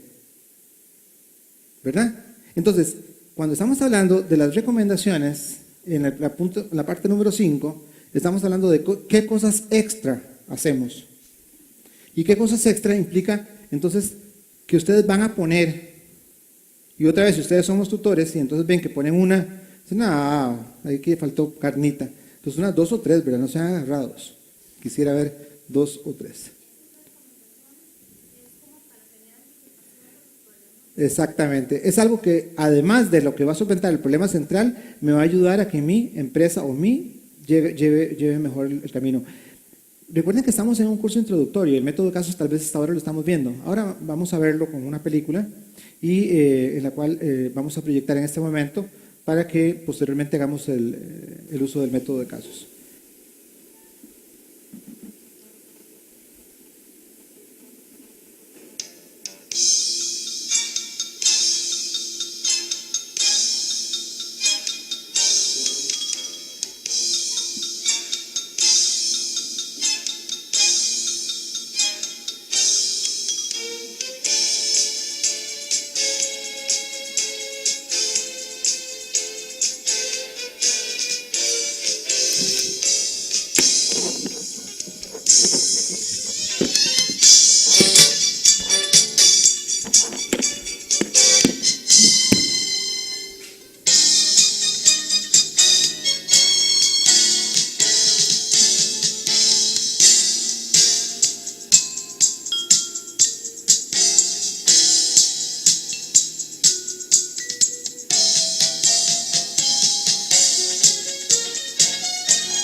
La Universidad Estatal a Distancia y la Escuela de Ciencias de la Administración tienen el placer de presentarles este video, el cual muestra a una empresa costarricense y que, con la información que ustedes obtengan del mismo, puedan utilizar la metodología de resolución de casos.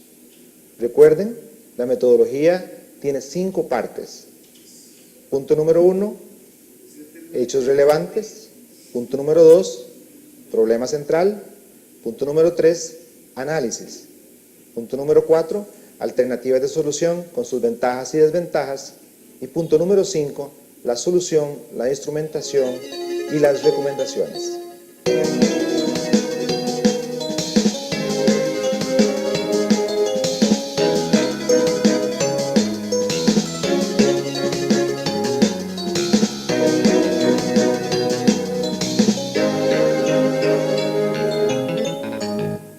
Grupo Monge se dedica básicamente a la actividad comercial y financiera.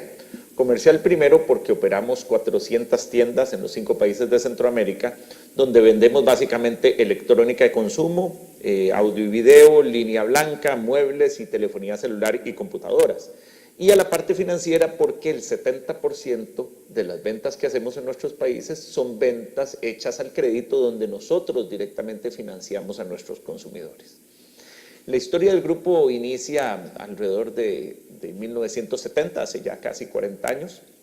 Lo inicia mi padre, Carlos Monge, donde abre su primera tienda, de hecho, en Alajuela, en Costa Rica.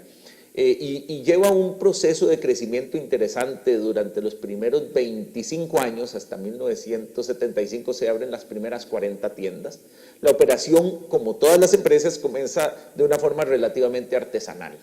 En 1995 comienza el primer proceso donde se empieza a incorporar un equipo de gerentes de nivel profesional a la empresa, ya a darle un poquito más de estructura.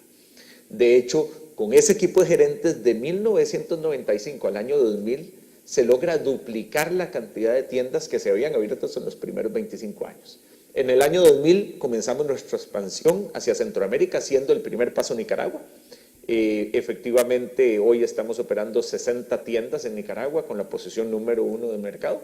En el año 2004, cuando ya sentimos que Nicaragua estaba suficientemente sólido, tanto en la operación a nivel financiero como en la estructura organizacional, entonces logramos trasladarnos a la apertura de Honduras. Hoy estamos operando en Honduras cerca de 55 tiendas y tenemos la posición número 2 en mercado. Y en el año 2006 entramos simultáneamente a 2 países bajo 2 estrategias diferentes. A Guatemala comenzamos, al igual que los países anteriores, abriendo la operación de cero. Hoy estamos operando 60 tiendas en Guatemala y somos la posición número 3 de mercado, trabajando muy fuerte y creciendo muy fuerte para tomar la posición número 1 el próximo año, en el 2012. Y luego en El Salvador, a diferencia de los otros países, hicimos una adquisición. Compramos al segundo operador de mercado, Almacenes Prado, y efectivamente a partir de eso hemos estado operando cerca de 50 tiendas en El Salvador. La suma de todo eso nos da 400 tiendas en este momento en Centroamérica. Nuestra misión arranca con somos una empresa familiar. ¿Y por qué arranca con eso? Porque efectivamente creemos que las empresas familiares tienen ventajas importantes que deben ser explotadas. Una de esas es que efectivamente la empresa familiar genera una relación mucho más estrecha entre el accionista y la empresa en sí. Y eso le permite al accionista entonces tomar compromisos de largo plazo que son muy relevantes en el desarrollo estratégico de un negocio y que es mucho más complicado en empresas ya sea públicas o empresas donde el capital está atomizado en una gran cantidad de accionistas. Y uno de los valores fundamentales también que tenemos es la solidaridad, donde efectivamente tenemos un principio y una definición muy nuestra de qué es solidaridad. Y creemos que la solidaridad no es una opción, es una obligación de las personas que hemos tenido oportunidades en la vida con aquellos que no las han tenido. Porque efectivamente creemos que, sobresimplificándolo, el desarrollo de un país no es más que la sumatoria del desarrollo de cada una de las familias que conforman ese país. Pero lastimosamente ese grupo de familias que conforman un país los podemos dividir en 2.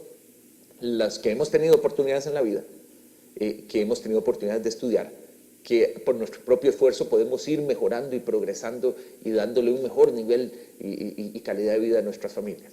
Y los que no han tenido esas oportunidades y que no han podido, si queremos ver el desarrollo como una escalera, no han podido subirse ni siquiera al primer escalón, porque no han podido tener oportunidades de desarrollarse ni de estudiar. Y creemos fuertemente que tenemos una obligación, todos los que somos parte de ese grupo que ha tenido oportunidades, con los que no las han tenido. Y esa obligación es poder darles un pie de amigo, poder apoyarlos a que se suban al primer escalón.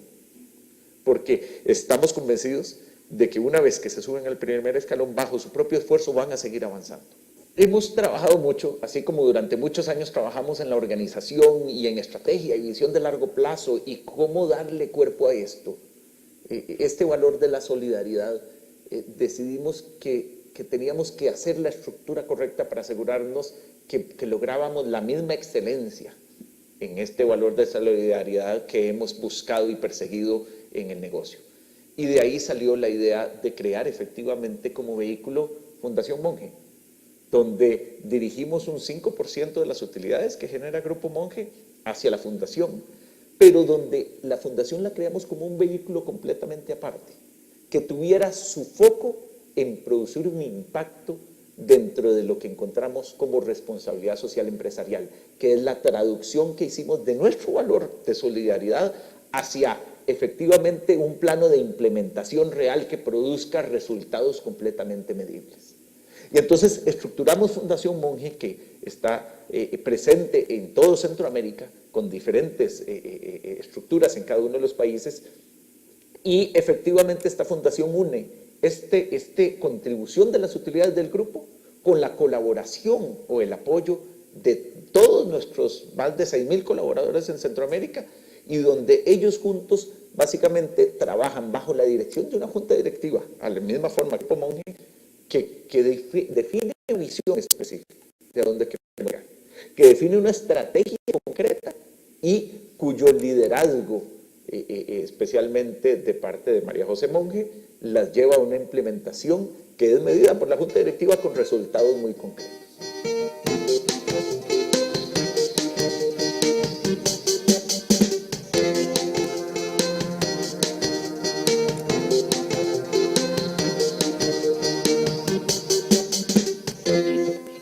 El trabajo de la Fundación comenzó en el 2006. Comenzamos con un programa de becas orientado a un objetivo muy específico, y es apoyar a los ministerios de educación de cada país en erradicar la exclusión educativa tan profunda que se da en los países de Latinoamérica. Decidimos comenzar en Costa Rica, porque de hecho fue el país donde comenzamos nuestras operaciones, tuvimos nuestras primeras tiendas. Comenzamos con 100 estudiantes. Estos 100 estudiantes los buscamos a través de nuestros administradores de tienda, que se convirtieron en los mentores del programa. Hay dos elementos fundamentales de este programa. Uno de ellos son los becados, que son estos jóvenes de colegio que son beneficiados a través de un bono mensual por el cual ellos logran concluir sus estudios de secundaria. Cuando nosotros iniciamos el programa nunca pensamos que pudiéramos lograr todo lo que hemos logrado hasta ahora. Los jóvenes que nos han acompañado en Costa Rica, que comenzamos con 100 estudiantes en el 2006, actualmente tenemos 500 estudiantes en Costa Rica, casi 400 estudiantes en Nicaragua que son niños, y en Honduras tenemos casi 200 niños en todo el país. Vamos para Guatemala y El Salvador con 100 estudiantes en cada país, para concretar este año con 1.500 niños y jóvenes becados en toda la región centroamericana.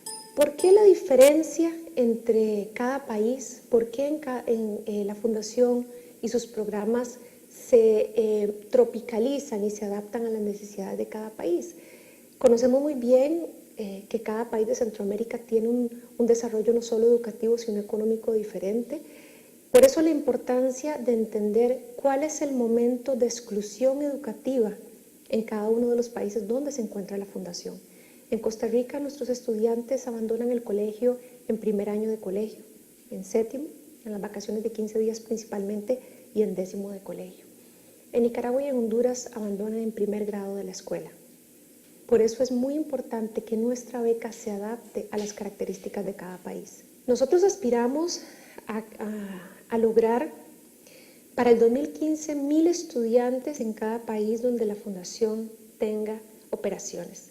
Estos serían todos los países de Centroamérica. Como recalqué anteriormente, es indispensable entender que este programa es materializado a través del trabajo de los colaboradores. Nuestros colaboradores buscan a los becados, son validados a través de una trabajadora social que hay en cada país, y el objetivo de nosotros es continuar apoyando a nuestros colaboradores para que ellos desarrollen el programa, que cada uno de nuestros colaboradores en todos los países donde tengamos presencia del Grupo Monje tengan a su becado, puedan apoyarlo y llevarlo de la mano hacia ese futuro que él tanto anhela. Nuestros deseos son esos, nuestros deseos son que creemos y desarrollemos una sociedad donde haya un compromiso real de los seres humanos, no solo como empresa, sino como seres humanos. De que si yo tengo la posibilidad de tener un plato de comida y una casa, tengo la obligación de compartirlo con alguien más. Y si mi empresa o mi comunidad me lo permite a través de organizaciones o fundaciones, todos debemos de ir, todos debemos de participar y crear ese compromiso y desarrollarlo en los países de Centroamérica que tanto lo necesitamos, y ojalá en todo el mundo si se pudiera. Pienso que hay elementos importantes que hay que tomar en cuenta para poder desarrollar realmente una política de país, porque al final y al cabo todos estos programas de desarrollo social deben de convertirse en política pública, ya sea comunidad, gobierno, bajando de eso a gobierno local, pero poder entender muy bien cuál es esa jerarquía de funcionamiento desde mi propia comunidad, desde mi barrio, para poder entender cómo poder desarrollar cualquier fundación o cualquier organización en programas sociales, convertirlo en política pública. ¿Cómo se podría hacer? Hay un tema importante que se está dando en Costa Rica y es, hay muchísimas organizaciones y fundaciones que tienen proyectos muy parecidos. Se está dando duplicidad de varios proyectos, entonces sería importante que las fundaciones nos organicemos en conjunto con el gobierno para poder entender cuáles son nuestra misión y nuestra visión y unir fuerzas para poder impactar muchísimo más a la sociedad y de esta manera tal vez hasta trasladarla como ejemplo a los demás países de Centroamérica y Latinoamérica.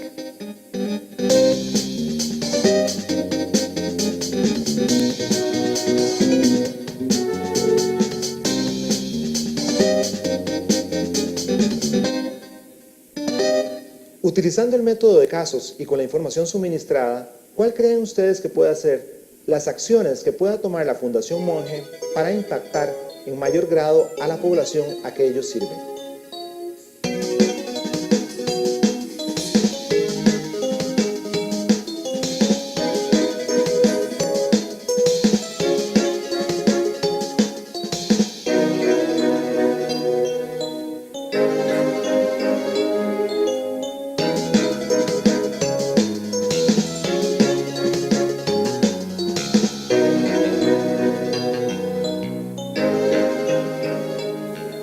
Muy bien, después de haber visto la película de Importadora Monge, la cual yo soy la persona que hizo este caso, permítame entonces desarrollar el método para que podamos entender una aplicación y ustedes puedan entonces redondear muchísimo mejor las ideas de lo que es la metodología y podamos entonces utilizarlo como una herramienta para ustedes como futuros gerentes, ¿verdad? Ok, punto número 1, hechos relevantes. Vamos a ver. ¿Qué cosas importantes cree usted que podría sacar usted de ese? ¿Le pasarías el micrófono, por favor? ¿Qué hechos relevantes cree usted que pueda obtener?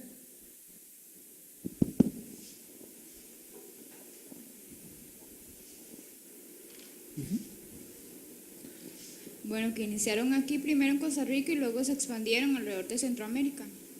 Excelente. Un hecho importantísimo que identifica con toda claridad que es esa empresa que está en Costa Rica y pasa a un nivel centroamericano. Por favor, usted, ¿qué otra cosa le llama a usted la atención? Bueno, los valores que los definieron como empresa, que los llevaron a la práctica, digamos, formando la fundación.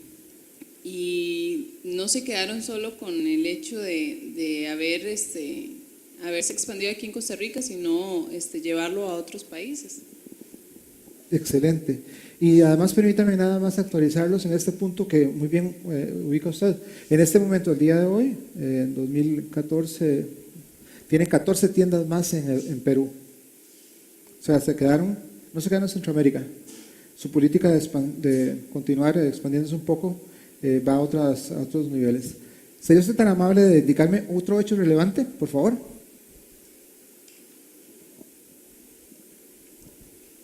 La fundación, que ellos se preocuparon por ayudar a niños que son desertores, que empezaron aquí en Costa Rica con 6 estudiantes y ahora culminan con una cantidad de 1,500 en lo que es Centroamérica. Excelente, gracias. Muy bien. ¿Usted quiere aportar algún otro hecho relevante que le haya parecido del caso? Yo la vi con la cara que quería participar. No, a mí me parece que lo más importante ha sido el valor de la solidaridad que ha prevalecido la empresa, no solo en Costa Rica, que se ha expandido a Centroamérica y lo han implementado en todas las organizaciones, ¿verdad? Excelente. Vean ustedes cómo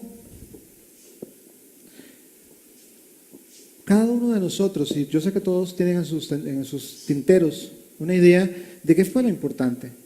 Podemos decir entonces, además de lo que ustedes dijeron, que es una empresa familiar. Y eso es importante porque vieran que las empresas familiares son muy complicadas. No, perdón, voy a cambiar el término, no es complicadas. Tenemos que saber cómo trabajar en ellas. Y por eso lo estudiamos también en la Escuela de Negocios. Podríamos decir también que el papá inicia con 40 tiendas y la primera tienda la hacen en Alajuela. Ahí nos dieron una idea también del año en que nacieron.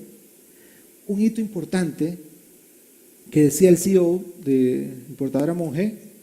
El término CEO es CEO, es la persona, eso lo usamos los administradores para que ustedes a veces pues vayan captando algunas ideas.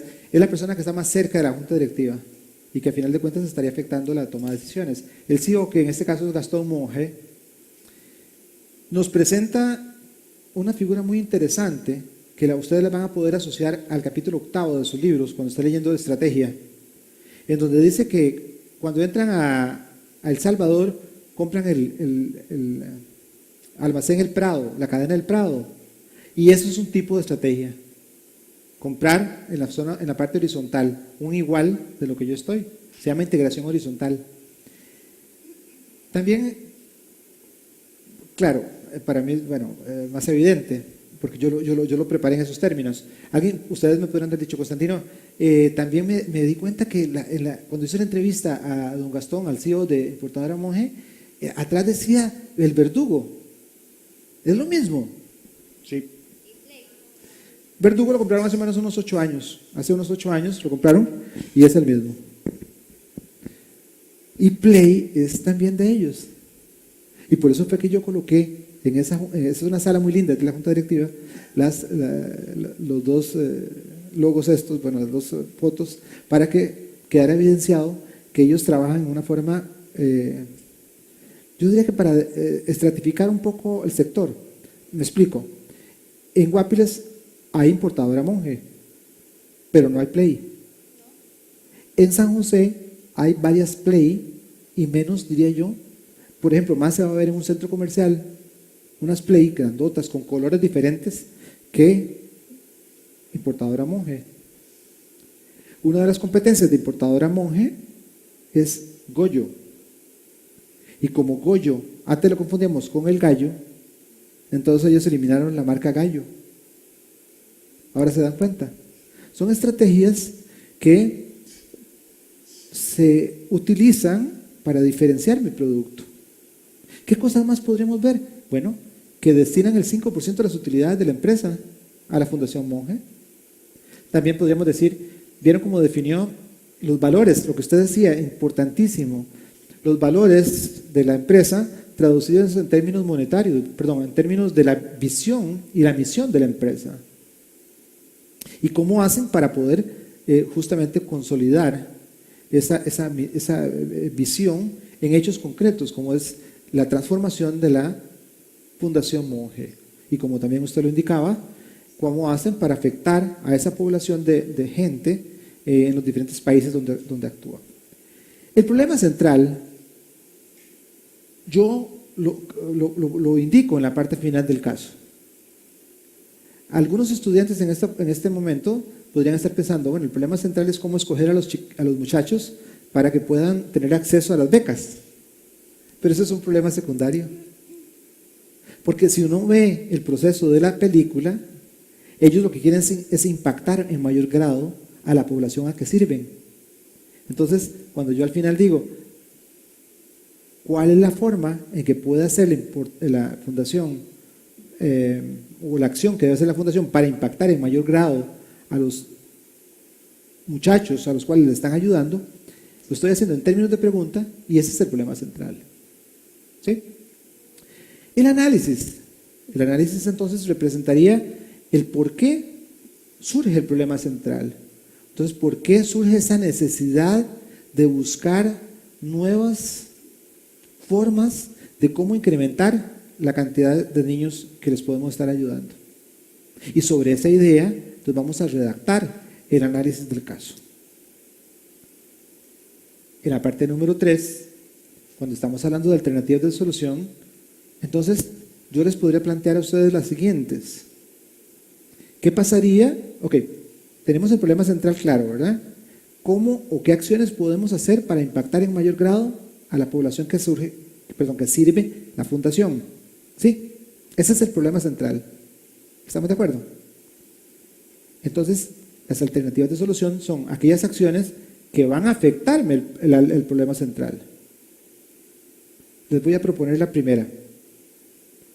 Don Gastón nos dice que ellos destinan un 5% de las utilidades de la empresa para la fundación. Una alternativa podría ser que destinen un 7% en lugar de un 5%. ¿Por qué no?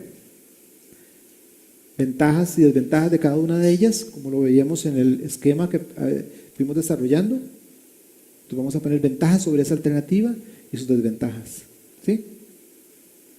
Una segunda alternativa, ¿por qué no pensar en aliarse con los proveedores de los teléfonos y de las cocinas y de las refrigeradoras que ellos venden en sus negocios? Imagínense la Samsung, imagínense la Nokia diciendo, sí, yo participo, quiero participar con esa fundación y doy un aporte. Ventajas y desventajas, ¿verdad? Otra alternativa podría ser, por ejemplo, como lo decía María José Monge, aliarme con los ministerios de educación de los diferentes países, ¿verdad? Entonces vean cómo las alternativas que les estoy planteando, para cada una de ellas tienen sus ventajas y sus desventajas. Y están afectando el problema central. Me voy a quedar con esas tres y voy a pasar al punto siguiente. La solución, la instrumentalización y las recomendaciones. Entonces, voy a escoger la alternativa número 1, que es pedirle al CEO de la importadora Monge, a Gastón, ¿verdad?, que promueva ante la Junta Directiva un incremento del 5 al 7% de las utilidades de la empresa para la fundación. ¿Sí? Entonces, en ese punto en particular, digo, yo como gerente, en este caso sería como María José, ¿verdad?, voy a tramitar escoger la alternativa número 1 y le pongo, la digo con toda claridad y además pongo por qué la escojo, ¿verdad? En la parte de la instrumentalización vamos a responder al quién, al cómo y al cuándo. Si escogimos esa, entonces el quién es María José Monge. El cómo, bueno, cuando estén de buenas pulgas, no. ¿Cuándo? ¿Cómo? Bueno, se va a hacer, ella va a presentar el impacto de la fundación y los niños. Ahí lo vimos un poco con don Franklin Chan y se juntaron con Ana Gabriel y todas las cosas, ¿verdad? Ella va a exponerle eso a la junta directiva o a su hermano Gastón. ¿Y cuándo? Pues va a determinarse probablemente en un periodo cuando ya se cumpla o se vaya a cumplir la repartición de las utilidades o los dividendos de la compañía. Entonces respondieron al quién, al cómo y al cuándo. Y como punto número 3 de otras recomendaciones, podrían entonces tomar incluso algunas alternativas que yo dije hace un ratito y poner, además de la solución antes indicada, yo como gerente recomiendo que, ¿verdad?, podamos hacer una alianza con otras, con las municipalidades, alianzas con los gobiernos, etcétera, etcétera. Y esa es la forma en la cual nosotros vamos a desarrollar esa metodología de casos y la cual esperaría yo que en este día les haya quedado clara, y entonces los invito para que con esa instrucción puedan resolver sus tareas y desde luego la aplicación del método de casos. De mi parte ha sido un gusto compartir en esta mañana esta tutoría. Espero que haya sido provechosa para ustedes y les doy las gracias por la atención que se han servido brindarme. A ustedes también que me van a ver por allá en la grabación, espero que les sirva y muchas gracias y que pasen bien. Éxitos en sus estudios.